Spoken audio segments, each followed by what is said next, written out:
Ipinagmalaki ng Department of Justice na umabot na sa 611,381,500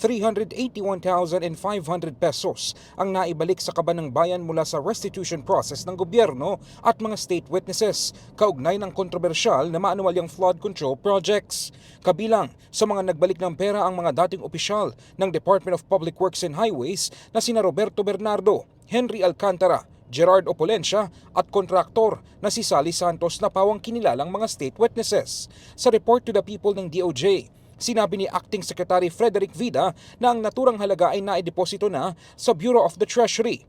Target umano ng ahensya na mabawi ang kabuuang 1.5 billion pesos na ninakaw sa kaban ng bayan.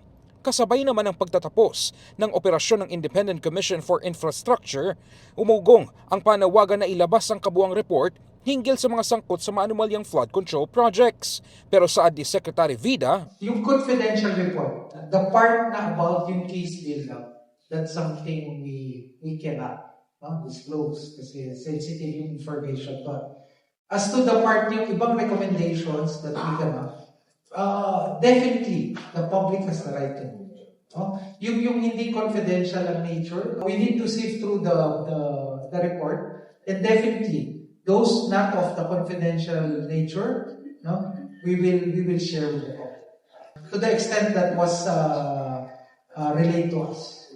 Giit ng DOJ, nagpapatuloy ang mga hakbang para mapanagot ang mga sangkot at masiguro na ang pondo ng publiko ay hindi na muling mauwi sa katiwalian. Pero nasa Office of the Ombudsman na umano nakadepende ang pag-aproba ng mga rekomendasyon at bilis ng pag-usad ng mga kaso. Tiniyak din ng kalihim na patuloy na gumugulong ang kaso kahit na maraming kinakaharap na problema ang bansa. Gumugulong po talaga. Gumugulong po. Tulad po ng nabanggit, lahat po ng matatapos ng kagawaran na ma-evaluate na kaso na nakapending sa amin, agaran po amin po i-refer sa Office of the Ombudsman.